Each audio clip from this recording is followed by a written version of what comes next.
এই বন্যার জন্য সিটি কর্পোরেশন দায়ী না সরকার দায়ী? আমার কপাল দায়ী। মানে ই বন্যাত আমার কোনো দোষ নাই ভাই সাহেব। ভাই সাহেব বউর কথায় আমি বাথরুমের ট্যাঙ্কির আউটলাইন দিছিলাম সুরমা নদী ভাই।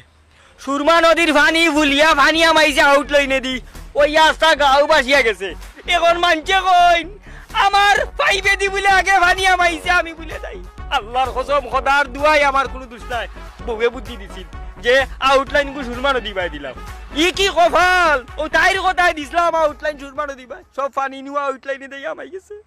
এখন মানছে আমারে আর চৌকে সাইন টেরা চৌকে সাইন আমারে দুজন কই না আমি বলে দেই, আমি দেই না। হকলোর বাথরুমও কম বেশ গুড়া গেরা আছে নানি। হকলোর বাথরুম থেকে বাড়া একলা আমি জলিল দেইনি, একলা জলিলর নাই।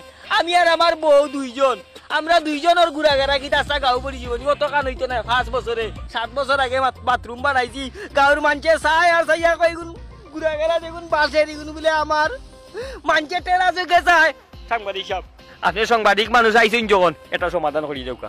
আপনি আউকা আমার আউটলাইন গু দেখোকা। আপনি শুনেন, আপনার বাথরুমের আউটলাইন দিয়ে পানি ঢুকে এত বড় বন্যা হওয়ার কথা না, এটা কখনোই না, আপনি বিশ্বাস করবেন না। কিন্তু গাঁর মানছে তো আমার ভাই স্যার উল্টা চোখে স্যার।